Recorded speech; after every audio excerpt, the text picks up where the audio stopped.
faire simple, l'habitus, parce qu'on n'est pas dans un cours de Bourdieu du coup, mais c'est une théorie reprise par Bourdieu, même si à la toute base c'est quand même pas lui qui l'a inventé, mais voilà, c'est lui le grand penseur.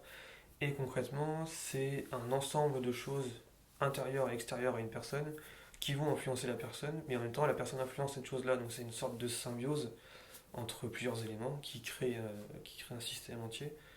Et du coup, pour nous, le système entier, c'est la personne qu'on est, la personnalité. Et si on devait faire deux exemples rapides, des exemples drôles d'ailleurs, si on prend Eric Zemmour, son habitus, c'est toute une idéologie méritocratie, patriote et autres.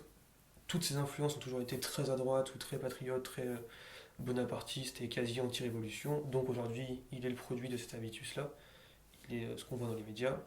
Et à l'opposé de ça, on pourrait donner Sandrine Rousseau, qui elle a toute une idéologie, alors du coup de la culture woke américaine, donc c'est le côté il faut déconstruire toute chose, tout court qu'on connaît dans le monde, parce que c'est soi-disant raciste, misogyne, sexiste, anticolonial, enfin colonialiste, enfin, on met plein de mots sur des choses qui n'ont pas vraiment de sens, et du coup elle en est le produit actuellement, où quand on écoute Zemmour, on n'entend pas vraiment quelqu'un penser, on entend juste ses influences s'exprimer.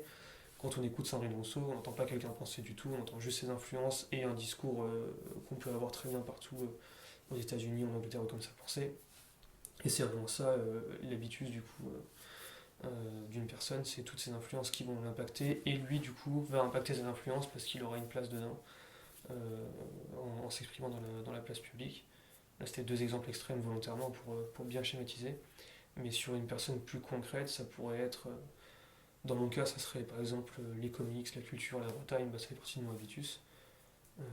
Dans le cas de, je sais pas, quelqu'un à Perpignan, bah, ça serait la culture catalane, la frontière avec l'Espagne, ce genre de choses. Quoi. C'est ceux dont on grandit et ceux qu'on fait grandir aussi. C'est vraiment ça. Le truc à retenir, c'est vraiment symbiose entre les éléments.